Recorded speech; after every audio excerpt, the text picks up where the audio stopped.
With an explosion of violent clashes and hateful comments directed at Jews on campuses nationwide, President Biden tonight is condemning what he calls a ferocious surge of anti-Semitism.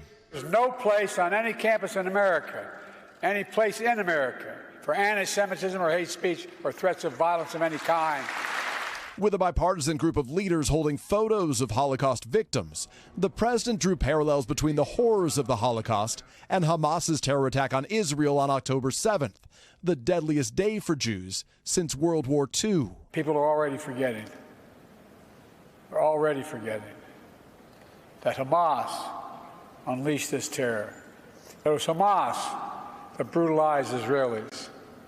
It was Hamas who took and continues to hold hostages. I have not forgotten, nor have you.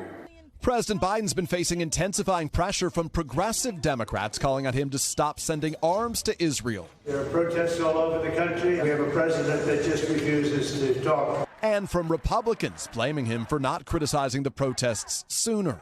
Instead of protecting Jewish students, Joe Biden has pandered to the pro-Hamas wing of the Democrat Party. The latest flashpoint, the University of Chicago. Police in riot gear this morning sweeping in to clear a pro-Palestinian encampment, scuffling with demonstrators protesting Israel sending tanks into southern Gaza. Those protests amplify a politically challenging issue for the president, who polls show is losing support among young voters. Meanwhile, the Anti-Defamation League reports anti-Semitic incidents, harassment, vandalism, and violence are up 140% in the last year, surging nearly 900% in the last decade.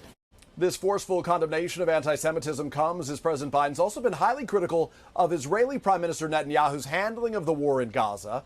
But today, the president vowed that his commitment to Israel's security is, quote, ironclad, even when we disagree. Lester? Thanks for watching. Stay updated about breaking news and top stories on the NBC News app or follow us on social media.